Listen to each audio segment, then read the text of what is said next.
السلام عليكم ورحمة الله وبركاته. الحمد لله الذي جعل لأوليائه محبة وارتفاعا وكتب على أهل الشقاق مقتا واتضاعا، وأشهد أن لا إله إلا الله وحده لا شريك له شهادة نزداد بها إيمانا وانتفاعا ونعلو بها ائتلافا واجتماعا، وأشهد أن سيدنا ونبينا محمدا عبد الله ورسوله أوجب طاعته استنانا واتباعا.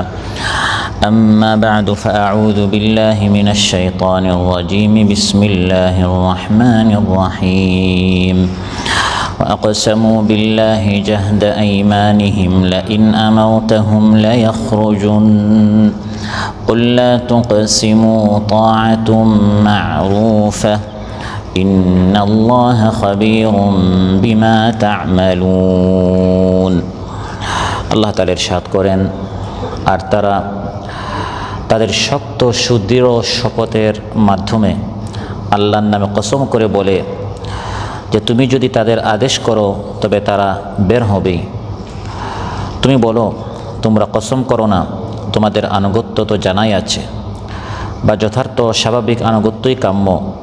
তোমরা যা কিছু করো নিশ্চয় আল্লাহ তাআলা সে বিষয়ে সবিশেষ অবহিত।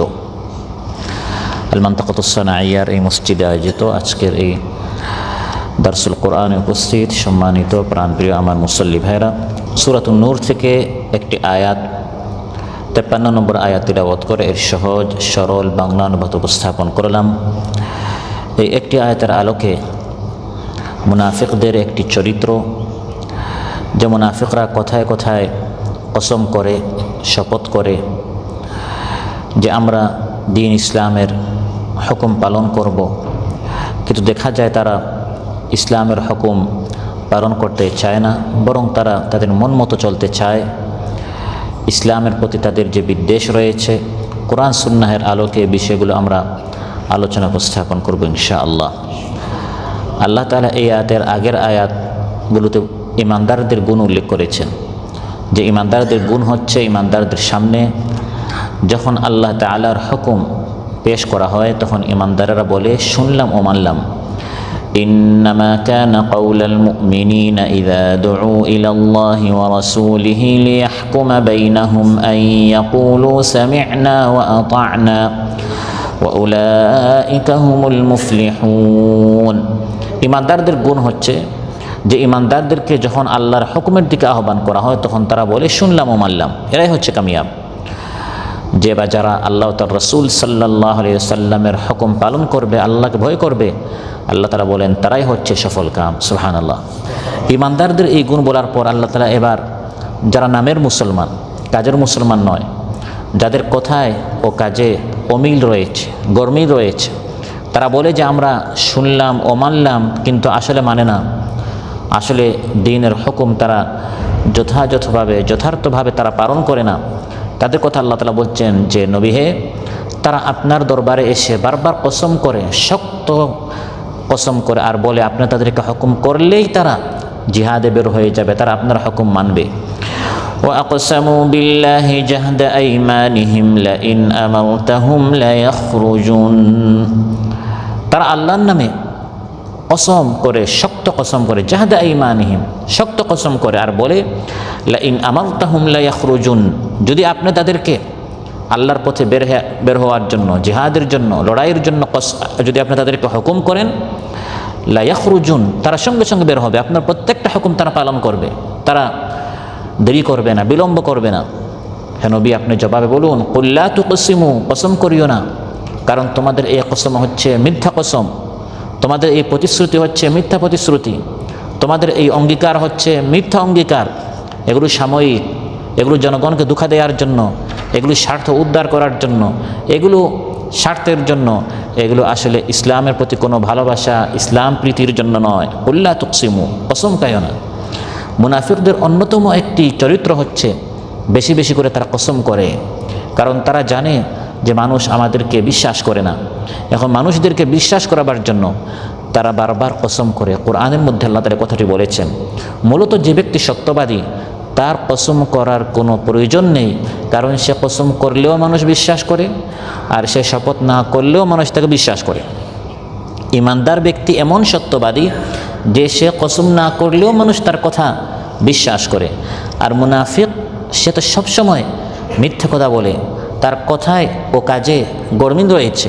এজন্য সে জানে যে তার কথায় কাজে গরমিল থাকার কারণে মানুষ তো আমার কথা বিশ্বাস করছে না, ফলে কি করতে হবে? ওয়াহলিফুনা আলাল কাযিবি ওয়া হুম ইয়ালামুন, জেনে শুনে তারা মিথ্যা কসম করে। সে জানে যে সে এখন যে শপথ করছে, কসম করছে, এই কসম কোনো একটা সময় সে ভঙ্গ করবে।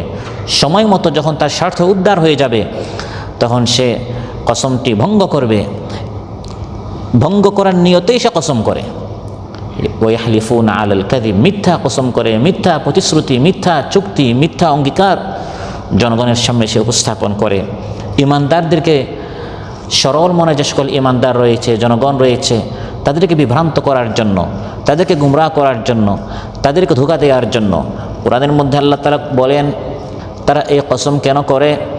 ইয়াহলিফুনা লাকুম লিতারদাউ আনহুম ফাইন তারদাউ আনহুম ফাইন্নাল্লাহা লা ইয়ারদা আনিল কওমিল ফাসিকিন। ইয়াহলিফুনা লাকুম, তারা তোমাদের সামনে বারবার কসম করে, লিতারদাউ আনহুম, যাতে করে তোমরা তাদের উপর রাজি হও, যাতে করে তোমরা তাদেরকে সমর্থন দাও, যাতে করে তোমরা তাদের পক্ষে থাকো। শুনে রাখো, এই সকল মিথ্যাবাদী যারা জনগণের সাথে ধোঁকা এবং প্রতারণা করে, তোমরা যদি তাদের উপর সন্তুষ্ট হও, আল্লাহ তাআলা কিন্তু মিথ্যাবাদীদের উপর কখনো সন্তুষ্ট হন না। প্রিয় ভাইরা, আল্লাহ তাআলা বলছেন, হে নবী, যারা বারবার আপনার নিকট এসে কসম করে করে বলে, হে নবী, আপনার বলতে দেরি, আমরা কিন্তু মানতে দেরি করব না, কসম করে বলছি, আপনার তাদেরকে বলুন এভাবে কসম করিও না, কারণ সত্যি সত্যি যখন নির্দেশ আসবে তখন তোমরা কিন্তু মানবে না। তাআতুম মা'রুফা, তোমাদের আনুগত্য তো আমাদের জানাই আছে। তোমরা আমার কথা কতটুকু মানবে, কতটুকু আনুগত্য করবে, কতটুকু দ্বীনের হুকুম তোমরা পালন করবে, এগুলো তো আমাদের জানাই আছে। আর সেটি হচ্ছে, যেরূপ তোমরা মিথ্যা শপথ করছো, অনুরূপ তোমাদের আনুগত্যও মুনাফিকের উপর নির্ভরশীল। যতটুকু তোমাদের স্বার্থ আছে ততটুকু তোমরা মানবে, আর যেখানে তোমাদের স্বার্থ শেষ সেখানে তোমরা আর ইসলামের বিধান মানবে না। তোমাদের সামি'না ও আতা'না, শুনলাম ও মানলাম, এটি কেবল জবানের মধ্যে, এটা অন্তরের মধ্যে নেই। এটি ইসলামের সকল বিধান মানার জন্য তোমাদের সেই মন মানসিকতা নাই, তোমাদের সেই ঈমান ইসলামের প্রতি দৃঢ় বিশ্বাস নেই, বরং তোমরা স্বার্থের উপর বিশ্বাসী। আল্লাহ তাআলা বলেন, নবী হে, যখন সত্যি সত্যি জিহাদের ডাক আসবে তখন তুমি দেখবে এই সকল মুনাফিকরা যারা বারবার আপনার নিকট এসে কসম করে করে বলেছে, হে নবী, আপনি শুধু ডাক দেন, দেখবেন আমরা আপনার সামনে হাজির, এক পায়ে আমরা প্রস্তুত আছি। এই সকল সুন্দর সুন্দর মিষ্টি মিষ্টি কথা যারা এতদিন বলেছে, জিহাদের সময় যখন আসবে তখন আপনি দেখবেন, ওয়াসায়াহলিফুনা বিল্লাহি লাউ ইসতাতা'না লাখারাজনা মা'আকুম يهلكون أنفسهم والله يعلم إنهم لكاذبون وسيحلفون بالله। যখন সত্যি সত্যি আপনি তাদেরকে আহ্বান করবেন আল্লাহর নির্দেশ পালন করার জন্য, তখন তারা নানা অজুহাত পেশ করবে আর বলবে, আহা, আমরা আসলে সত্যবাদী, আমরাও শরীক হতাম, কিন্তু আমার এই যে একটা সমস্যা আছে, এই সমস্যাটা না থাকলে আমি কিন্তু কম মুসলমান না, আমি কিন্তু কম ইমানদার না, আমরা খানদানি ইমানদার, আমার বাবা অমুক, দাদা অমুক, এভাবে মানবেই তো না। উল্টো তার মুখের চাপার জোরে সে অজুহাত একটার পর একটা পেশ করতে থাকবে, আর সে যে মুনাফিকি করছে এটা সে ঢাকার চেষ্টা করবে। ওয়াসায়াহলিফুনা বিল্লাহ, আবার এসে কসম করবে এবং বলবে, লাউ ইসতাতা'না, যদি সম্ভব হতো, লাখারাজনা মা'আকুম, আমরা তো অবশ্যই বের হতাম, আমরা কি পিছে থাকার লোক? কিন্তু এই যে আমার একটা সমস্যা আছে, কেমন যেন একটু মাথা ব্যথা করছে, কোমর ব্যথা করছে, একটু আর্থিক সমস্যা, পারিবারিক সমস্যা, এই দুই একটা সমস্যা না থাকলে আমরা অবশ্যই বের হতাম। এভাবে হে নবী আপনি দেখবেন, জিহাদের আগে আপনি যখন নির্দেশ করবেন, এই নির্দেশ পালন করার আগে তারা এই সকল শপথ করবে, আর যখন আপনারা ফিরে আসবেন তখন তারা কেন গেল না, আবার এসে তারা কসম করে করে বলবে, ইয়াতাযিরুনা ইলাইকুম ইযা রাজা'তুম ইলাইহিম কুল লা তা'তাযিরু লান নু'মিনা লাকুম ক্বাদ নাব্বা'ানা আল্লাহু মিন আখবারিকুম। নানা ধরনের অজুহাত তারা পেশ করবে, উজর পেশ করবে, এই সমস্যা যদি আমার না হতো, ওই সমস্যা যদি আমার না হতো, আমি অবশ্যই উপস্থিত হতাম, আমি অবশ্যই থাকতাম, হুকুম মানতাম, নির্দেশনা পালন করতাম। আল্লাহ বলেন, হে নবী আপনি বলুন, উজর পেশ করিও না, আমি আল্লাহ জানি তোমাদের মনের কথা, আল্লাহ তাআলা সব জানেন। তুমি আসলে খাঁটি ইমানদার না, তুমি না মানার মন মানসিকতা নিয়ে তুমি আছো। এজন্য যখনই কোনো নির্দেশনা আসে, তোমার অজুহাতের শেষ নাই, তোমার সমস্যার শেষ নাই, এই সমস্যা নিয়ে তুমি কবরে যাবে, তোমার সমস্যার সমাধানও হবে না, ইসলামের হুকুম তুমি মানতেও পারবে না। এক শ্রেণীর মুনাফিক রাসূল সাল্লাল্লাহু আলাইহি ওয়াসাল্লামের সেই যুগে ছিল। যখন তাদেরকে বলা হলো নামাজ পড়ো, তখন তারা প্রস্তুত ছিল। যখন বলা হতো যাকাত দাও, তখন তারা প্রস্তুত ছিল। কিন্তু যখন বলা হলো জান দাও, মাল দাও, আল্লাহর পথে সংগ্রাম করো, তখন তারা বলল, এই আয়াতটি আমরা দুনিয়া থেকে চলে যাওয়ার পর নাজিল হলো না কেন? এই আয়াতটি নাজিল হয়ে এখন তো আমরা পরীক্ষায় পড়ে গেলাম, আমরা ইমানদার কিনা এখন আমরা তো সবার সামনে আমাদের মুখোশ উন্মোচন হয়ে যাবে। আমরা পৃথিবী থেকে চলে যাওয়ার পর যদি এই আয়াত নাজিল হতো, তাহলে এই ঝামেলায় আমরা পড়তাম না। সবাই মনে করতো এই লোকটা তো নামাজি, জাকাত দিচ্ছে, নামাজ পড়েছে, লোকটা কত বড় ইমানদার। জিহাদের আয়াত নাজিল না হওয়ার কারণে জিহাদের তো কোনো প্রয়োজন হতো না, জিহাদ মানার তো কোনো দরকার পড়তো না। এই কথাটা কোরআনের মধ্যে আল্লাহ তাআলা এভাবে বলছেন, আলাম তারা ইলাল্লাযীনা ক্বিলা লাহুম কুফফু আইদিয়াকুম ওয়া আকিমুস সালাতা ওয়া আতুজ যাকাত। তুমি কি সেই লোকদেরকে দেখো নাই যাদেরকে বলা হয়েছে এখন হাত গুটিয়ে রাখো? মক্কার 13 বছর বলা হয়েছে এখন জিহাদ করা যাবে না, এখন শুধু দাওয়াতি কাজ করো। ওয়া আকিমুস সালাতা ওয়া আতুজ যাকাত, নিজেরা সালাত কায়েম করো, যাকাত প্রদান করো। এখন লড়াই করা যাবে না। যতদিন পর্যন্ত এই ধরনের বিধান ছিল তখন তারা অনেক খুশি ছিল। ফালাম্মা কুতিবা আলাইহিমুল কিতালু ইযা ফারিকুম মিনহুম ইয়াখশাউনান নাসা কাখাশিয়াতিল্লাহি আও আশাদ্দা খাশিয়া। যখন তাদের উপর কিতালের আয়াত নাজিল হলো, জিহাদ লড়াইয়ের আয়াত নাজিল হলো, তখন তাদের মধ্যে যারা এতদিন পর্যন্ত নিজেদেরকে ইমানদার বলে দাবি করত, এখন একদল মানুষকে তারা এতটুকু ভয় পায় যতটুকু আল্লাহকে ভয় পাওয়ার কথা ছিল। এখন আর তাদেরকে খুঁজে পাওয়া যায় না। তাহলে এতদিন সে যে বলতো হে নবী শুধু ডাক দেন আমাদেরকে পাবেন, আসলে সে মন থেকে এ কথা বলে নাই। সম্মানিত ভাইয়েরা, কোরআনের মধ্যে আল্লাহ তাআলা এভাবে মুনাফিকদের কথায় কাজে যে গর্মি রয়েছে, তাদের ইমানের দর কতটুকু, এটি আল্লাহ তাআলা বলে দিয়েছেন। যে তারা ত্যাগ করতে চায় না, কোরবানি করতে চায় না, স্যাক্রিফাইস করতে চায় না, ইসলামের জন্য কঠিন বিধান পালন করার জন্য তাদের সেই সকল মানসিক প্রস্তুতি নেই। ওয়ায়াকুলুল্লাযীনা আমানু লাউলা নুজ্জিলাত সূরা, ইমানদারেরা বারবার অপেক্ষায় থাকে আল্লাহর পক্ষ থেকে জিহাদের আয়াত নাজিল হয় না কেন? আমরা তো আল্লাহর পথে সংগ্রাম করতে চাই, আমরা তো আল্লাহর পথে জান দিতে চাই, সময় দিতে চাই, মাল দিতে চাই, আল্লাহর পথে আল্লাহর দেয়া সব কিছু আমরা তো ত্যাগ করতে চাই। এভাবে ইমানদাররা বারবার জিহাদের আয়াতের অপেক্ষায় থাকতো। যখন সত্যি সত্যি জিহাদের আয়াত নাজিল হলো, ফাইযা উনজিলাত সূরাতুম মুহকামাতুন ওয়া যুকিরা ফীহাল কিতালু রাআইতাল্লাযীনা ফী কুলুবিহিম মারাদ, যখন সত্যি সত্যি এমন আয়াত নাজিল হলো, দ্ব্যর্থহীন সুস্পষ্ট সূরা নাজিল হলো, এবং সেই সূরার মধ্যে যখন আল্লাহ তাআলা তার পথে লড়াই করার জন্য, সংগ্রাম করার জন্য, আন্দোলন করার জন্য যখন হুকুম করলেন, হে ইমানদারেরা এখন আর হাত গুটিয়ে রাখা যাবে না, এখন আল্লাহর পথে সংগ্রাম করতে হবে, দিন প্রতিষ্ঠা করার জন্য সংগ্রাম করতে হবে। এই আয়াত যখন নাজিল হলো, আল্লাহ তাআলা বলেন সেই মুনাফিকদেরকে তুমি দেখবে যারা এতদিন এসে কসম করতো হে নবী আমরা কিন্তু পাক্কা ইমানদার, আপনার শুধু নির্দেশ দিতে দেরি হচ্ছে, আমাদের পালন করতে কিন্তু আমরা দেরি করব না, এরকম নিজেদেরকে এতদিন যাবৎ যারা খাঁটি ইমানদার হিসাবে উপস্থাপন করত, সমাজের সামনে, মানুষের সামনে টুপি পরে, সুন্দর একটি জুব্বা পরে, ঈদগাহে জুমার নামাজ এসে সবার সামনে সুন্দর করে ইমানদার হিসাবে নিজেকে পেশ করতে চাইতো,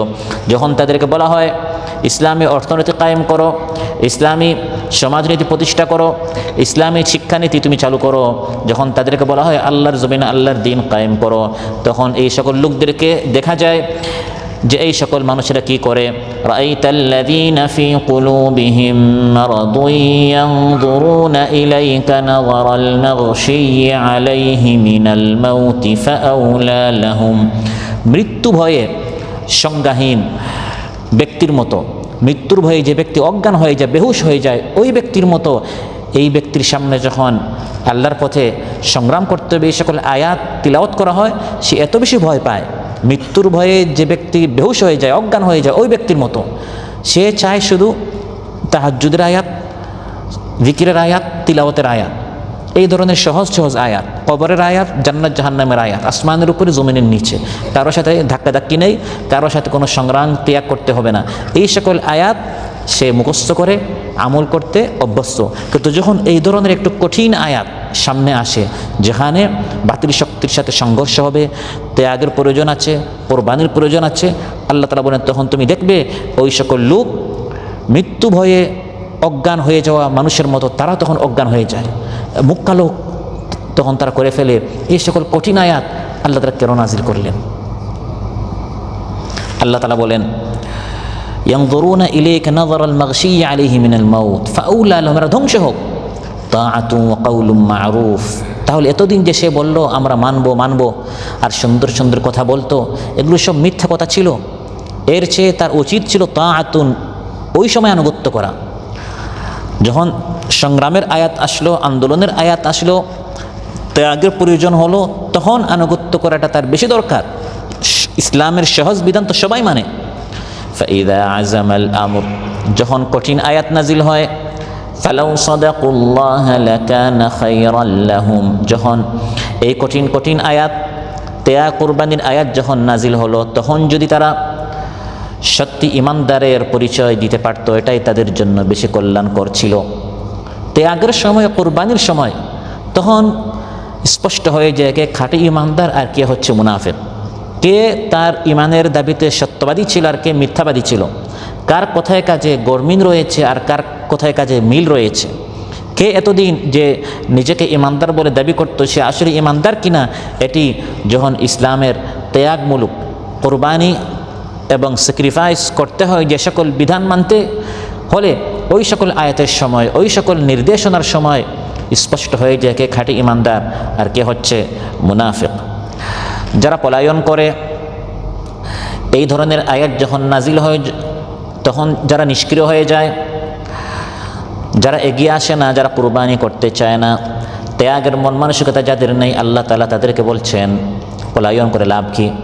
তুমি কি মৃত্যুর হাত থেকে বেঁচে যাবে? আর কয়দিন তুমি এই দুনিয়াতে ভোগ করতে পারবে? এই টাকা পয়সা অর্থ করি ধন সম্পদ নিয়ে দুনিয়াতে কয়দিন তুমি থাকতে পারবে? قل لن ينفعكم الفرار إن فررتم من الموت أو القتل وإذا لا تمتعون إلا قليلا। হে নবী, আপনি তাদেরকে বলুন, তোমরা যদি মৃত্যু অথবা হত্যা থেকে পলায়ন করো, তবে এ পলায়ন তোমাদের কাজে আসবে না, তখন তোমাদেরকে সামান্যই ভোগ করতে দেয়া হবে। আর কয়দিনের দুনিয়া, সামান্য কিছুদিন ভোগ করার জন্য তোমরা একটু সুযোগ পেলে, মৃত্যু তো আসবেই। যখন মৃত্যু আসবে আল্লাহর হাত থেকে তোমাদেরকে কে বাঁচাবে?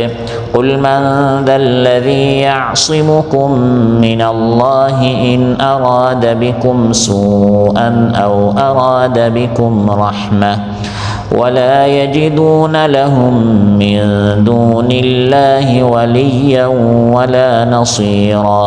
হে নবী, তাদেরকে প্রশ্ন করুন, যখন আল্লাহর পক্ষ থেকে শাস্তি আসবে, আল্লাহর হুকুম না মানতে এখন যে তুমি নিষ্ক্রিয় হয়ে গেলে, ময়দান থেকে পালিয়ে গেলে, যখন আল্লাহর পক্ষ থেকে শাস্তি আসবে, গজব আসবে, তখন আল্লাহর হাত থেকে তোমাকে কে বাঁচাবে? তখন তো আল্লাহর হাত থেকে তুমি কোনো সাহায্যকারী পাবে না, কোনো অভিভাবক তুমি খুঁজে পাবে না।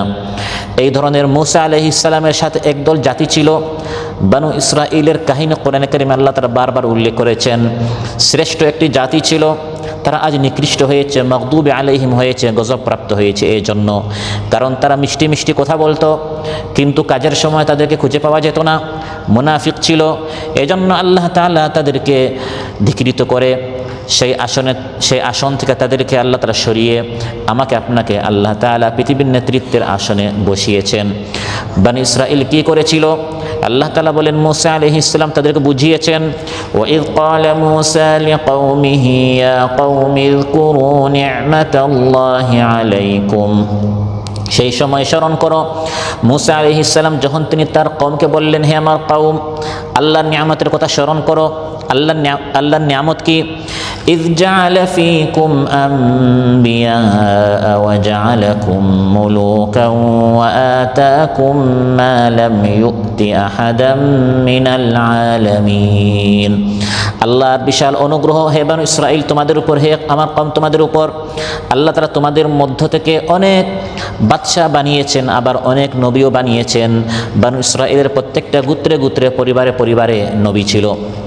ইয জাআলা ফীকুম আম্বিয়া, তোমাদের এই বংশের মধ্যে আল্লাহ তাআলা অনেক নবী পাঠিয়েছেন। ওয়া জাআলাকুম মুলুকা, তোমাদেরকে আল্লাহ তাআলা রাজা বাদশা বানিয়েছেন। এমন তোমাদেরকে অনেক নিয়ামত দিয়েছেন যে নিয়ামত আল্লাহ তাআলা অনেক জাতিদেরকে দেন নাই। অতএব এখন কী করতে হবে?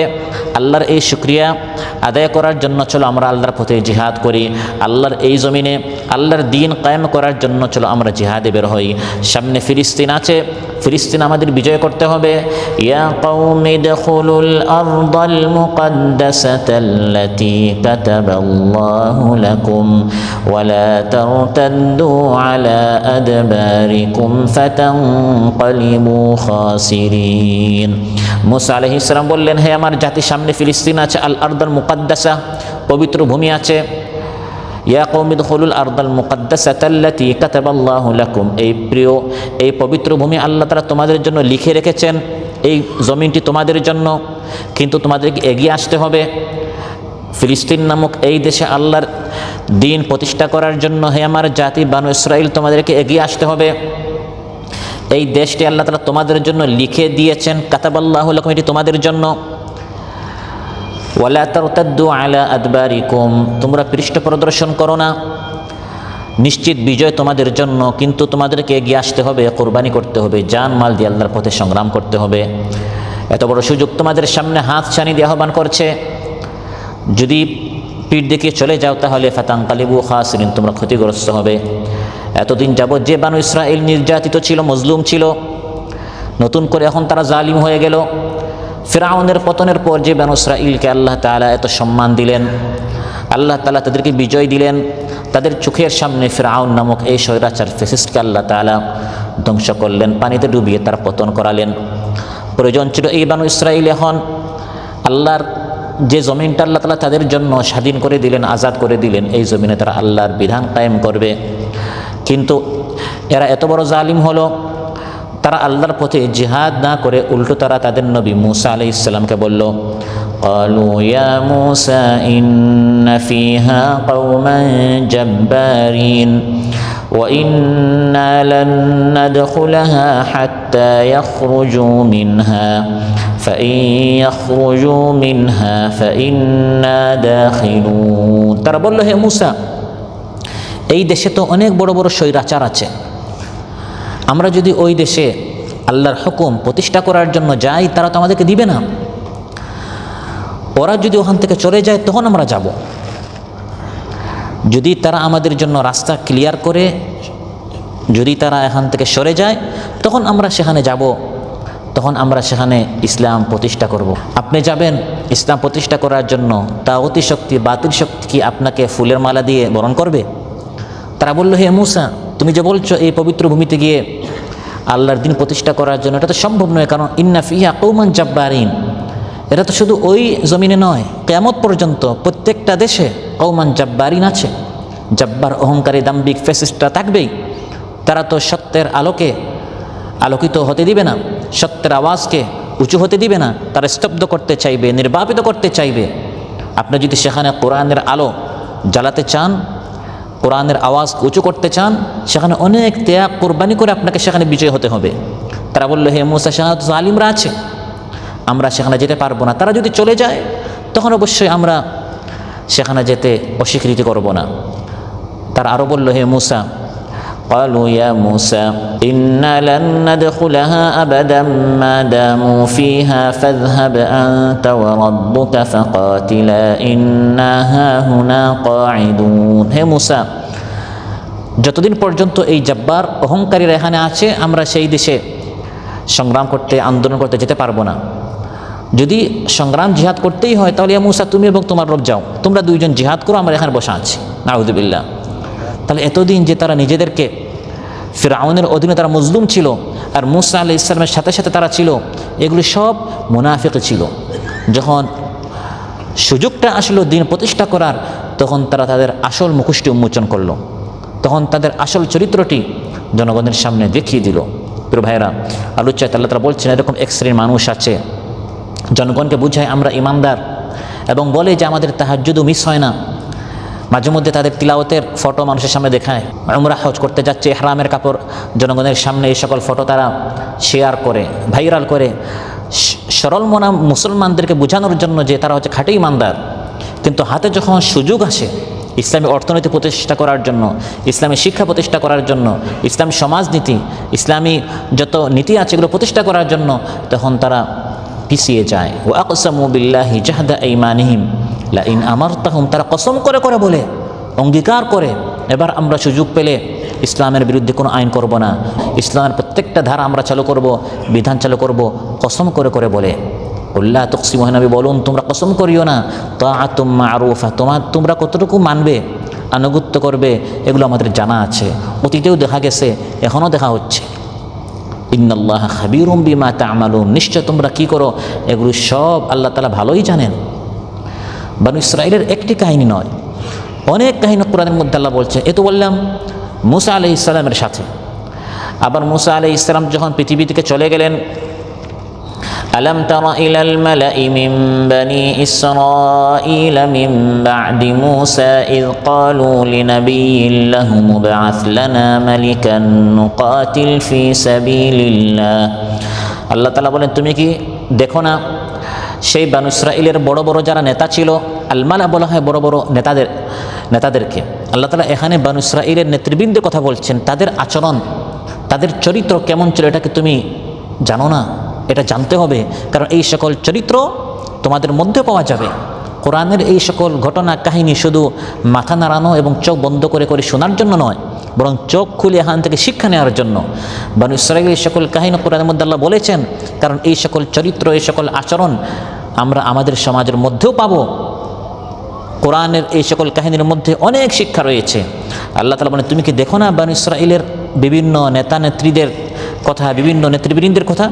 মিন বাদি মূসা আলাইহিস সালাম চলে যাওয়ার পর তারা কি করলো? সেই জামানার যে নবী ছিল সেই নবীকে তারা বলল, ইবআথ লানা মালিকা, হে নবী আপনি একজন বাদশা পাঠান, তার নেতৃত্বে আমরা আল্লাহর পথে লড়াই করতে চাই, নুকাতিল ফি সাবিলিল্লাহ। কত সুন্দর কথা! তারা আল্লাহর পথে লড়াই করতে চায়, নবীকে বলছে যে আমরা একজন রাহবার চাই, আমরা একজন নেতা চাই, আমরা একজন প্রধান চাই, তার নেতৃত্বে আমরা আল্লাহর পথে জিহাদ করব। قال هل عسيتم إن كتب عليكم القتال ألا تقاتلوا। নবী বললেন, আগে তো অনেকবার তোমরা এরকম কথা বলেছিলে, কিন্তু যখন সত্যি সত্যি জিহাদের সময় আসে, ত্যাগ কুরবানির সময় আসে, তখন তো তোমরা পিঠ দেখিয়ে চলে যাও। এবার যদি আল্লাহর পক্ষ থেকে কাউকে দায়িত্ব দেয়া হয়, তোমরা কি তাকে মানবে? তারা বলল, ওয়ামা লানা আল্লা নুকাতিলা ফি সাবিলিল্লাহি ওয়া ক্বাদ উখরিজনা মিন দিয়ারিনা ওয়া আবনাইনা। তারা বলল, আমরা মানব না কেন? আমাদেরকে আমাদের দেশ থেকে, ধন সম্পদ থেকে, সন্তান সন্ততি থেকে বঞ্চিত করা হয়েছে, বের করে দেয়া হয়েছে। এবার আগের মতো নয়, এবার যদি আমাদেরকে সুযোগ দেয়া হয় আমরা অবশ্যই আল্লাহর হুকুম মানব, এবার অবশ্যই আমরা আল্লাহর হুকুম পালন করব। আল্লাহ তাআলা বলেন, কিন্তু সেই আগের চরিত্রই তারা দেখালো।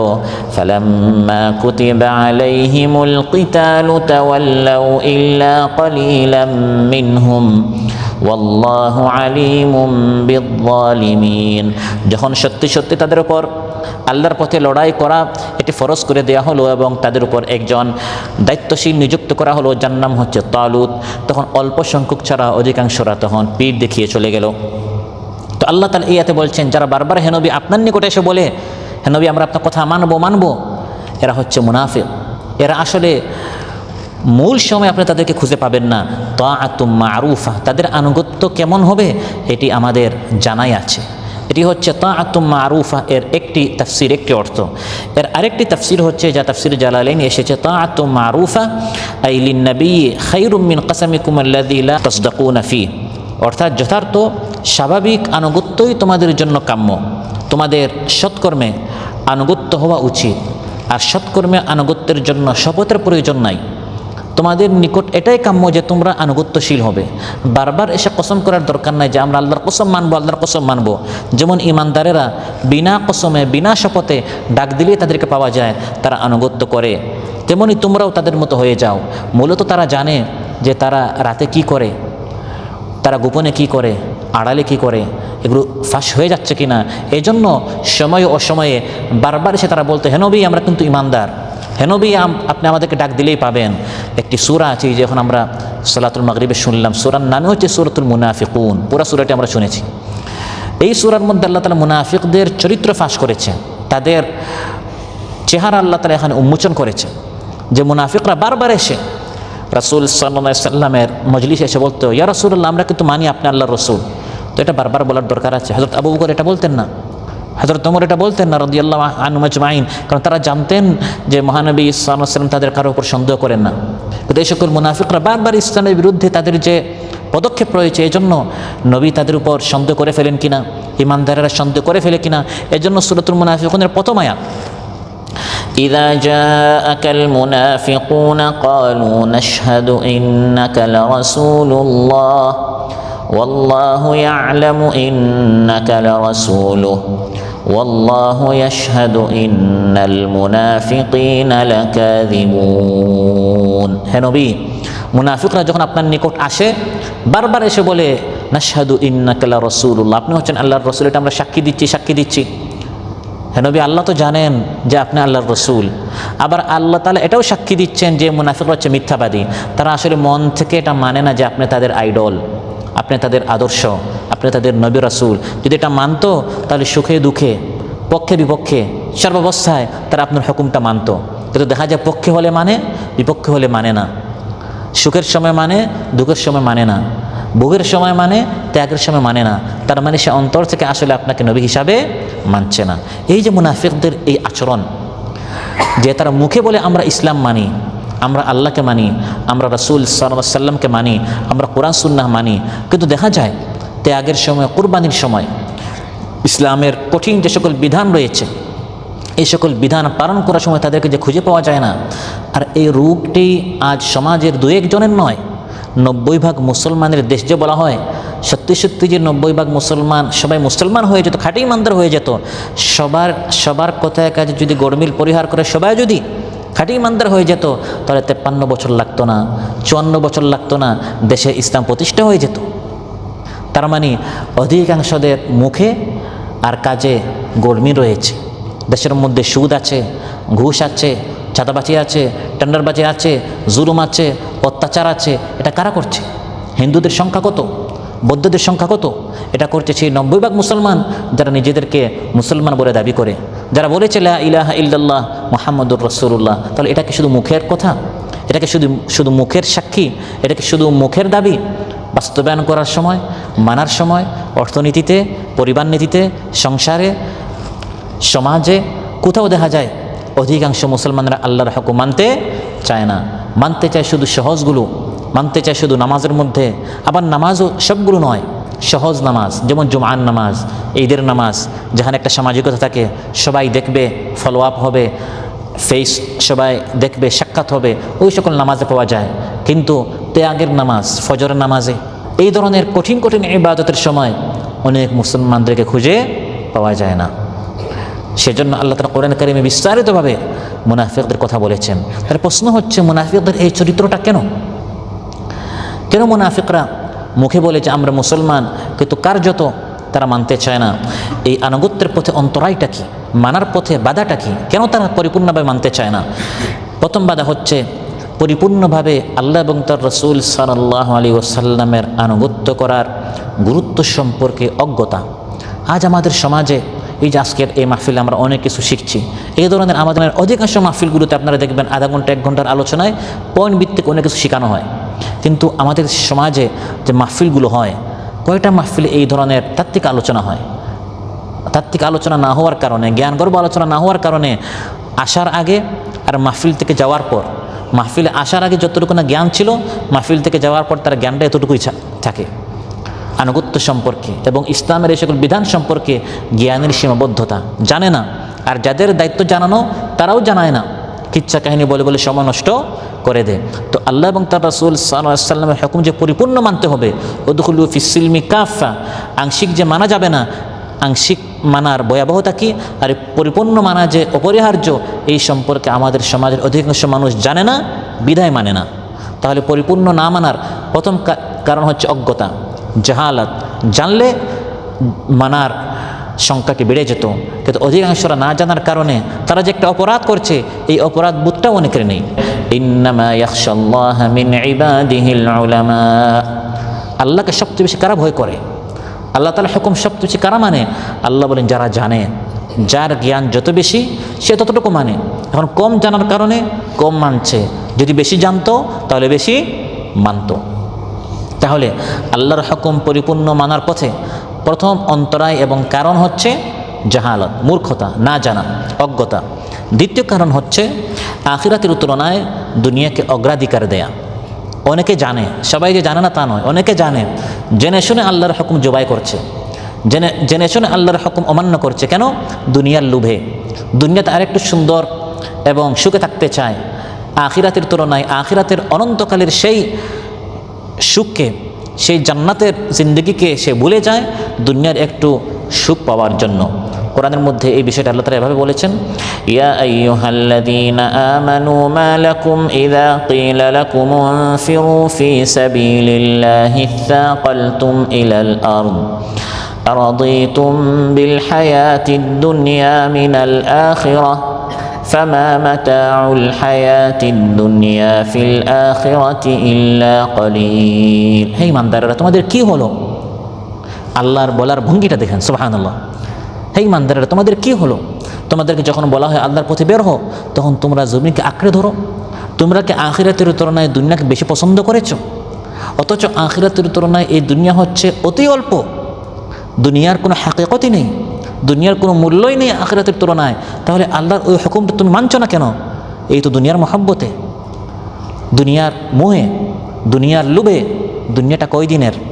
সুখটা বা তুমি কয়দিন করবে? আনন্দ এবং এই আরামটি তুমি কয়দিনের করবে? এই কয়দিনের আরামের কারণে অনন্তকাল ওই জীবনে তুমি জাহান্নামে যাবে। জাহান্নামের আগুনের শাস্তি, তোমাকে ওই স্বাদটি গ্রহণ করতে হবে। তুমি কি সেটা সহ্য করতে পারবে? তাহলে দ্বিতীয় কারণ হচ্ছে মানুষ আল্লাহর হুকুম মানতে চায় না কেন? দুনিয়ার মহব্বতে, আখিরাতের তুলনায় দুনিয়াকে অগ্রাধিকার দেওয়ার কারণে, দুনিয়াকে বেশি ভালোবাসার কারণে। তৃতীয় কারণ হচ্ছে অনেকে আল্লাহর হুকুম মানতে চায় না গর্ব অহংকারের কারণে। আমি আল্লাহর হুকুম মানবো কেন? আমি ছোট হবে কেন? আমি তো কম নই। টাকা পয়সার অহংকার, বিদ্যার অহংকার, বংশীয় পরিচয়ের অহংকার, পাসপোর্টের অহংকার, অমুক দেশের নাগরিক হওয়ার কারণে বা টাকা পয়সার মালিক হওয়ার কারণে, অমুক বংশের হওয়ার কারণে, অমুক দল পার্টির হওয়ার কারণে, নানা অহংকারের কারণে মানুষ আল্লাহর হুকুম মানতে চায় না। তাহলে আল্লাহর হুকুম না মানার পিছনে আরেকটা কারণ হচ্ছে গর্ব অহংকার, যেটি ছিল ইবলিসের মধ্যে। ইবলিস আল্লাহর অনেক হুকুম মেনেছে, কিন্তু বিতাড়িত হওয়ার জন্য একটা হুকুম যথেষ্ট। এজন্য পরিপূর্ণ হুকুম মানতে হয়, সকল হুকুম মানতে হয়। আমি তো অনেক মেনেছি, আমি তো শুধু একটাই বাদ দিলাম, তাহলে সমস্যা কি? না, ইবলিস তো একটাই বাদ দিয়েছিল। এই একটা না মানার আগে সে অনেক কিছু মেনেছিল, মানে নাই কয়টা? একটা। আর সেটার কারণ ছিল গর্ব অহংকার। وَإِذْ قُلْنَا لِلْمَلَائِكَةِ اسْجُدُوا لِآدَمَ فَسَجَدُوا إِلَّا إِبْلِيسَ أَبَى وَاسْتَكْبَرَ وَكَانَ مِنَ الْكَافِرِينَ। সেই সময় স্মরণ করো যখন আমি মালায়েকা ফেরেশতাদেরকে বললাম আদমের সামনে সাজদা করো, সবাই সাজদা করলো ইবলিস ছাড়া। কেন? আবা ওয়াস্তাকবার, অস্বীকার করলো, অহংকারী করলো। আদমের সামনে আমি কেন সাজদা করব? বিষয়টা তো আদমের সামনে সাজদা করার নয়, বিষয়টা হচ্ছে হুকুম আল্লাহ করেছেন। হুকুমটা কার ছিল? আল্লাহ করেছেন। আদমের সামনে সাজদা হোক বা কাবার সামনে সাজদা হোক, বা আগে তো 17 মাস মুসলমানদের কিবলা ছিল ফিলিস্তিনের দিকে, যেদিকেই হোক না কেন, দিকটা মূল বিষয় না। মূল বিষয় হচ্ছে হুকুমটা কার? হুকুম আল্লাহ তাআলা করেছেন। কিন্তু ইবলিস এটা মানতে পারে নাই, এটা সে সহ্য করতে পারে নাই। কারণ হচ্ছে ওয়াস্তাকবারা, তার অহংকারের কারণে।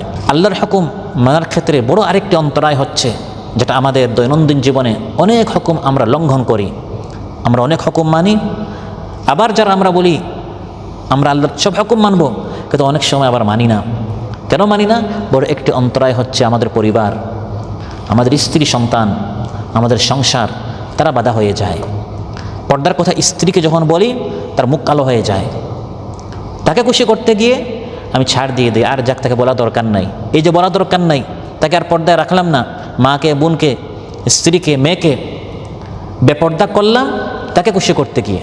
স্ত্রীকে এবং সন্তানকে খুশি করতে গিয়ে আল্লাহকে নারাজ করে ফেললাম। তাহলে পরিবার, পরিজন, প্রিয়জন তারা হচ্ছে বাধা। অনেক সময় আল্লাহর হুকুম মানতে গিয়ে আমরা মানতে চাই, কিন্তু তারা বাধা হয়ে যায়। কোরআনের মধ্যে আল্লাহ তাআলা ইরশাদ করেন, وَيَسْتَأْذِنُ فَرِيقٌ مِّنْهُمُ النَّبِيَّ يَقُولُونَ إِنَّ بُيُوتَنَا عَوْرَةٌ وَمَا هِيَ بِعَوْرَةٍ إِن يُرِيدُونَ إِلَّا فِرَارًا। নবী হে, আপনি যখন জিহাদের ময়দানে যান তখন অনেক মুনাফিকরা এসে এসে ছুটি চায়, অব্যাহতি চায়। কেন? বলে আমার একটু সংসারের সমস্যা আছে, একটু পরিবারে এই সমস্যা, আমি না থাকলে তো হয় না।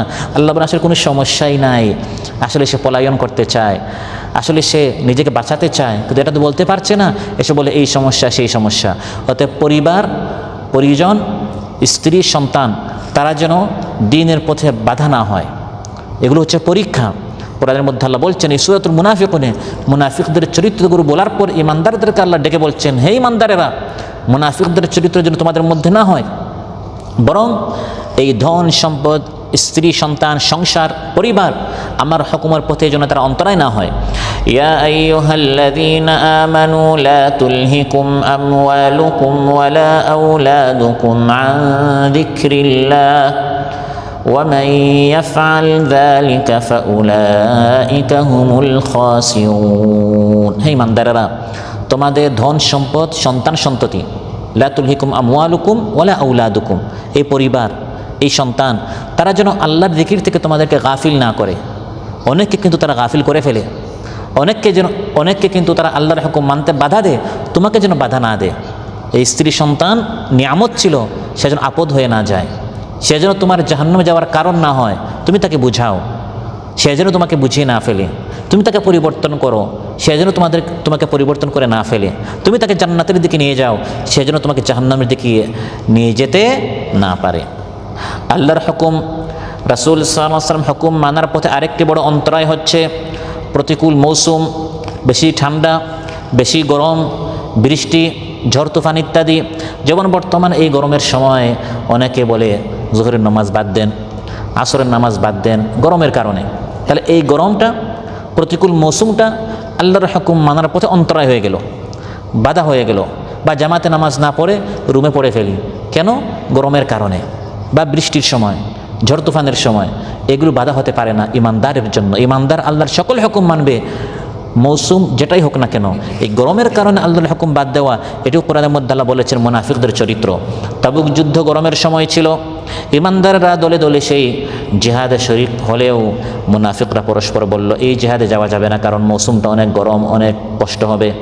ওয়াকালু লা তানফিরু ফিল হাররি কুল নারু জাহান্নামা আশাদ্দু হাররা লাউ কানু ইয়াফকাহুন। তারা বলল গরমে বের হইও না, সেখানে ছায়া নেই। আর এখন তো আমরা বলবো ছায়া নেই, এসি নেই, ওই সময় তার এসি ছিল না। আল্লাহ বলছেন গরমের কথা বলো, এটি আমার হুকুম, আমার হুকুম না মেনে এর থেকে আরও বড় গরমে তুমি চলে যাবে, সেটা হচ্ছে জাহান্নামের আগুন। কুল নারু জাহান্নামা আশাদ্দু হাররা। হে নবী, যারা বলে গরমের কারণে আমার হুকুম মানা যাবে না, আপনি তাদেরকে বলুন এই গরম থেকে জাহান্নামের আগুন কিন্তু আরও বেশি উত্তপ্ত, সেখানের পানি আরও বেশি ফুটন্ত, সেখানের গরম আরও বেশি ভয়ঙ্কর। সেই ভয়াল জাহান্নামের আগুন থেকে বাঁচতে হলে আজকের এই গরমের মৌসুমে আমার হুকুম মানো, অন্যথায় সেখানে জাহান্নামের আগুনে জ্বলতে হবে। আবার অনেকে আল্লাহর হুকুম মানতে চায় না, টাকা পয়সার কারণে, ব্যবসা বাণিজ্যের কারণে, চাকরির কারণে, টিউশনির কারণে, পার্ট টাইমের কারণে, আছে না নেই? আল্লাহর হুকুম মানতো, কিন্তু এই টাকার লোভে সে দেখছে এই নামাজটা পড়তে গেলেই, আল্লাহর হুকুম এটা মানতে গেলেই এই 50 রিয়াল আমার লস, নিশ্চিত লস। এই লসটা সে দেখছে তার এই দুনিয়ার চরমের চোখ দ্বারা। কিন্তু ঈমান যদি থাকতো, তার বিশ্বাস হতো এখানে লস নয়, বরং আল্লাহ তাআলা যা লস হচ্ছে, যেটা বাকি আছে সেটাতে বারাকাহ দিয়ে দিবেন। বরকত দ্বারা আল্লাহ তাআলা আমার স্বাস্থ্য, আমার আওলাদ, আমার পরিবার, সংসার সব কিছুতে এমন বারাকাহ দিবেন যে ঘাটতি হচ্ছে এটা আল্লাহ তাআলা পরিপূর্ণভাবে আমাকে রহমত দ্বারা পুরা করে দিবেন। সুবহানাল্লাহ। একদল মুনাফিক ছিল, কোরআনের মধ্যে আল্লাহ বলেন তারা গরিব ছিল। কি ছিল? গরিব ছিল। এটা আমাদের অনেকের বাস্তবতা। এই আয়াতটি গরিব ছিল, অসহায় ছিল, দরিদ্র ছিল, টাকা পয়সা নেই। আল্লাহর নিকট সে ওয়াদা করলো, হে আল্লাহ, আমি তো অনেক গরিব আছি, আমার আশেপাশে আমি দেখতে পাচ্ছি অনেকের চাকরির হয়ে গেছে, অনেকের ডিউটি হয়ে গেছে, চাকরি হয়ে গেছে, ডিউটিতে প্রতিদিন যাচ্ছে, ব্যবসায় হাত দিয়েছে, তো ব্যবসায় তার উন্নতি হচ্ছে। কোরআনের মধ্যে আল্লাহ বলেন, ওয়া মিনহুম মান আহাদাল্লাহা লাইন আতানা মিন ফাদলিহি লানাসাদ্দাকান্না ওয়া লানাকুনান্না মিনাস সালিহিন। একদল মানুষ আছে যারা আল্লাহর নিকট ওয়াদা করে, হে আল্লাহ, আপনি যদি আমাকেও দেন, সবার চাকরি হচ্ছে, আমার তো চাকরি নেই, আমাকে যদি আপনি চাকরির ব্যবস্থা একটা করে দেন, সবার ব্যবসা উন্নতি হচ্ছে, আমার যদি একটু ব্যবসার ব্যবস্থা করে দেন, আমার আশেপাশে যারা আছে সবার তো ডিউটির পাশাপাশি ওভারটাইম হচ্ছে, আমার তো ওভারটাইম নেই, আমাকে যদি আপনি আরেকটু ওভারটাইম ব্যবস্থা করে দেন, আরেকটু পার্ট টাইম ব্যবস্থা করে দেন, লানাসাদ্দাকান্না, আপনি দেখবেন আমি বেশি বেশি করে আপনার প্রতি খরচ করব, ওয়া লানাকুনান্না মিনাস সালিহিন, আমি একবারে আল্লাহওয়ালা সালিহ বুজুর্গ আপনার নেককার বান্দা হয়ে যাব। আল্লাহ তাআলা বলেন, ফালাম্মা আতাহুম মিন ফাদলি, যখন আল্লাহ তাআলা দয়া করে তাদেরকে কিছু দিয়ে দেন, সে যা চেয়েছিল আল্লাহ তাআলা দিয়ে দিলেন, বাখিলু বিহি, তখন কি হয়ে যায়? বখিল হয়ে যায়। টাকা দিতে বখিল, সময় দিতে বখিল, এখন আর তার সময় না, আরে ভাই এখান থেকে যান, আজকে আমার সময় নাই, ব্যস্ত আছি, এখন এত বেশি ওভারটাইম পার্ট টাইম, এত বেশি ব্যস্ততা, এখন নামাজ পড়ার সময় নেই, কোরআন শেখার সময় নাই, দিন শেখার সময় নাই। অথচ এই লোকটা 1 মাস আগে, 5 মাস আগে, 1 বছর আগে আল্লাহর সাথে ওয়াদা করেছিল আমি আরও বেশি সময় দিব, এখন আগে যা দিত তাও দিচ্ছে না। আল্লাহর হুকুম মানলো না কেন? আল্লাহ বলেন এই ব্যবসা বাণিজ্যের কারণে, এই টাকা পয়সার কারণে।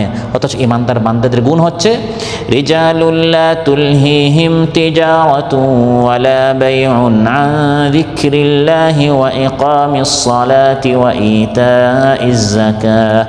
ইমানদার বান্দাদের আল্লাহর হুকুম, নামাজ, জিকির, তিলাওয়াত, যাকাত ইত্যাদির পথে কোনো ব্যবসা বাণিজ্য, কোনো ক্রয় বিক্রয় ইত্যাদি তাদের জন্য অন্তরায় হতে পারে না। নামাজের ডাক আসা মাত্র সে মসজিদে হাজির, সুবহানাল্লাহ। ব্যবসা বাণিজ্য এগুলো তার জন্য কোনো বিষয় না, এটা কোনো সাবজেক্টই না। যখনই হাইয়া আলাস সালার ডাক আসে সঙ্গে সঙ্গে সে হাজির হয়ে যায়, এগুলো তার জন্য কোনো বাধা হতে পারে না। আল্লাহর হুকুম মানার পথে বড় আরেকটি বাধা হচ্ছে দূরত্ব, যোগাযোগ সমস্যা, যাতায়াত সমস্যা। আপনার ঘর থেকে, রুম থেকে, ক্যাম্প থেকে মসজিদে অনেক দূরে, কাছে হলে যেতেন, দূর হওয়ার কারণে আপনি যাচ্ছেন না, তাহলে আপনার জন্য আল্লাহর হুকুম মানার পথে বাধা হচ্ছে দূরত্ব। এই সমস্যাগুলো আমাদের সবারই হয়।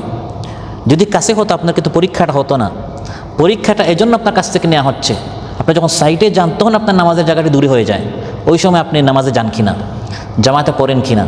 রুমে তো আপনার রুমের সাথেই মসজিদটি, আবার আগে আপনার রুমটি ছিল, আপনি এই ক্যাম্পে আসার আগে আগের ক্যাম্পে রুমের সাথে মসজিদ, আপনি নিয়মিত নামাজে যেতেন, এখন আপনার মসজিদটা একটু দূরে হয়ে গেছে, এখন আপনি যান কিনা, এখন আপনার পরীক্ষা শুরু।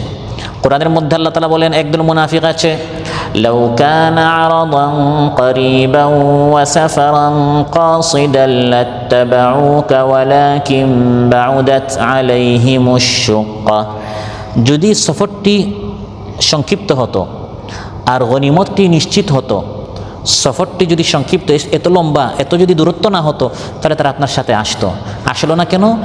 কারণ সফরটি অনেক দূরের। তাহলে যাতায়াত সমস্যা, যোগাযোগ সমস্যা, দূরত্ব ইত্যাদি এগুলো অজুহাত হিসাবে পেশ করে মুনাফিকরা। ইমানদাররা এগুলো আল্লাহর হুকুম মানার পথে এগুলো তাদের জন্য অন্তরায়, বাধা হতে পারে না। সহিহ মুসলিমে এসেছে, উবাই বিন কাব রাদিয়াল্লাহু আনহু বলেন যে আনসারীদের মধ্যে একজন সাহাবী ছিলেন, লা আ'লামু রাজুলান আবআদা মিনাল মাসজিদি মিনহু। আমার জানা মতে মসজিদে নববী থেকে এই আনসারী সাহাবীর থেকে দূরে কারো বাসা ছিল না। মসজিদে নববী থেকে তার ঘরটি সবচেয়ে দূরে ছিল।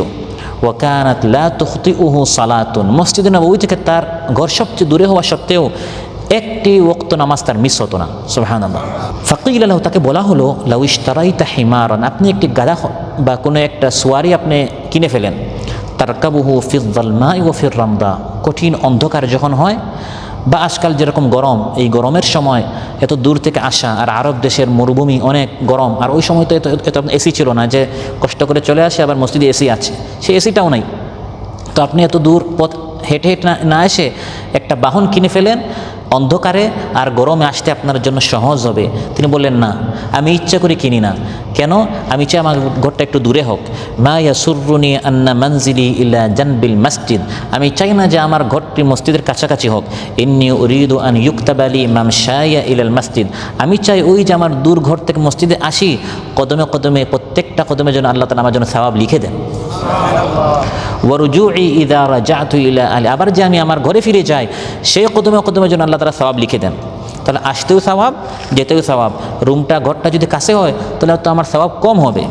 মহানবী সাল্লাল্লাহু আলাইহি ওয়াসাল্লাম যখন তার কথা শুনলেন, ইরশাদ করলেন, ক্বাদ জামা আল্লাহু লাকা যালিকা কুল্লাহ, তুমি যা চেয়েছো আল্লাহ তাআলা তোমার জন্য সব লিখে দিয়েছেন। সুবহানাল্লাহ। তাহলে দূরত্ব ইমানদারের জন্য কোনো বিষয় না, বরং এই দূরত্বটাকে এই সাহাবীর মতো সে নিয়ামত হিসাবে মনে করে, যেটা আল্লাহ তো একটা সুযোগ করে দিয়েছেন আমার জন্য আরও বেশি বেশি সওয়াব পাওয়ার জন্য। আরেকটি বড় কারণ হচ্ছে অসৎসঙ্গী। কত মানুষ আল্লাহর হুকুম মানে না কেন? এই অসৎসঙ্গীরা তাকে অন্য পথে নিয়ে যায়। কোরআনের মধ্যে আল্লাহ বলেন, ওয়ায়াউমা ইয়া'আদ্দুয যালিমু আলা ইয়াদাইহি ইয়াকুলু ইয়া লাইতানি ইত্তাখাযতু মা'আর রাসূলি সাবিলা ইয়া ওয়াইলাতা লাইতানি লাম আত্তাখিয ফুলানান খলিলা লাকাদ আযাল্লানি আনিয যিকরি বা'দা ইয জাআনি ওয়া কানা আশ-শাইতানু লিল ইনসানি খাযুলা। কিয়ামতের দিন একদল মানুষ আছে, তারা তাদের শুধু আঙ্গুল নয় পুরো হাত কামড়াবে, আফসোস করবে এবং অনুশোচনা করবে, হ্যাঁ আমরা তো আল্লাহর হুকুম মানতাম কিন্তু আমরা মানলাম না কেন? এই অসৎসঙ্গীর কারণে। সে আমার হাত ধরে আমাকে অন্যদিকে নিয়ে গেল আর বলল, বন্ধু এখন বাদ দে, এত অল্প বয়সে আল্লাহর হুকুম মানতে নেই, নামাজ পড়তে নেই, কোরআন শিখতে নেই, দিন শিখতে নেই। এই অসৎসঙ্গীর কারণে আজ আমি এই দিন থেকে অনেক দূরে চলে গেলাম। হাত কামড়াবে কিন্তু ওই সময় অনুশোচনা কোনো কাজে আসবে না। তাহলে আল্লাহর হুকুম মানার পথে এটাও বড় একটি কারণ। আর এটার সাথেও আমরা অনেকেই আমাদের এরকম হয়ে যায়। কোরআনের বৈঠকে বসি না এই অসৎসঙ্গের কারণে। আরে প্রতিদিন সময় দিতে হয় না, দেখুন আজকে ফেসবুকে কী আছে, ইউটিউবে কী আছে, আপনাকে একবার দেখালো, ওই পথে নিয়ে গেল, আপনি ছিলেন নামাজি, ছিলেন সৎ লোক, ছিলেন ভালো লোক, কিন্তু আপনাকে সে নাফরমান বানিয়ে ফেললো, অন্য পথে আপনাকে নিয়ে গেল। আল্লাহ তাআলা বলেন আয়াতের শেষে, ইন্নাল্লাহা খাবীরুম বিমা তা'মালুন, হে মুনাফিকরা, তোমাদের এই যে কোথায় কাজে গরমিল, এগুলো কিন্তু সব আল্লাহ জানেন। তোমরা কাদেরকে বা কাকে তোমরা ধোঁকা দিচ্ছ? আল্লাহকে কি তোমরা ধোঁকা দিতে পারবে? আল্লাহকে ধোঁকা দেওয়া সম্ভব? ইউখাদিউনা আল্লাহ ওয়াল্লাযীনা আমানু ওয়া মা ইয়াখদাউনা ইল্লা আনফুসাহুম ওয়া মা ইয়াশউরুন। তোমরা যে বলো আমরা ঈমানদার, আর মনে মনে আসলে আমরা ঈমানদার না, ঈমানদারদেরকে ধোঁকা দিতে চাই। আল্লাহ বলেন তোমরা নিজেদেরকে ধোঁকা দিচ্ছ, কারণ আল্লাহকে ধোঁকা দেওয়া যায় না। পরকালে যখন জাহান্নামে যাবে তখন বুঝতে পারবে যে আসলে ধোঁকাটা নিজেদেরকেই দিয়েছিলে। আজকের আয়াত থেকে আমরা যেটা জানলাম বুঝলাম সেটি হচ্ছে ঈমান শুধু মুখের কথা নয়, দাবির বিষয় নয়, বরং কথার পাশাপাশি বিশ্বাসের বিষয় এবং কাজের মাধ্যমে এটা প্রমাণিত করার বিষয়। আল্লাহ তাআলা যত হুকুম আছে কোরআনে কারিমের সকল হুকুমগুলো মানার জন্য যারা প্রস্তুত থাকেন, মানার জন্য যারা এগিয়ে আসেন, এরা হচ্ছে খাঁটি ঈমানদার। আর যারা কিছু হুকুম মানে আর কিছু হুকুমের ক্ষেত্রে, কিছু বিধানের ক্ষেত্রে তারা পৃষ্ঠ প্রদর্শন করে, তারা পিঠ দেখিয়ে চলে যায়, এরা খাঁটি ঈমানদার হতে পারে না, বরং তাদের কথায় কাজে গরমিল রয়েছে, এটাই প্রমাণিত হয়। আল্লাহ সুবহানাহু ওয়া তাআলা আমাদের জীবন থেকে সকল ধরনের মুনাফিকি যত চরিত্র আছে, যত খাসলত আছে, এগুলো থেকে মুক্ত হয়ে আমরা যেন খাঁটি ঈমানদার হতে পারি। আল্লাহ তাআলা আমাদের সবাইকে তৌফিক দান করুন। যার যে রোগ ব্যাধি রয়েছে আল্লাহ তাআলা আমাদেরকে সুস্থ করে দেন। যারা ঋণগ্রস্ত আছেন আল্লাহ তাআলা ঋণ পরিশোধ করার তৌফিক দান করুন। যার যে পেরেশানি আছে আল্লাহ তাআলা আমাদের সবাইকে পেরেশানি মুক্ত করুন। সুবহানাকাল্লাহুম্মা বিহামদিক আশহাদু আল্লা ইলাহা ইল্লা আনতা আস্তাগফিরুকা ওয়া আতুবু ইলাইক। আসসালামু আলাইকুম ওয়া রাহমাতুল্লাহি ওয়া বারাকাতুহু।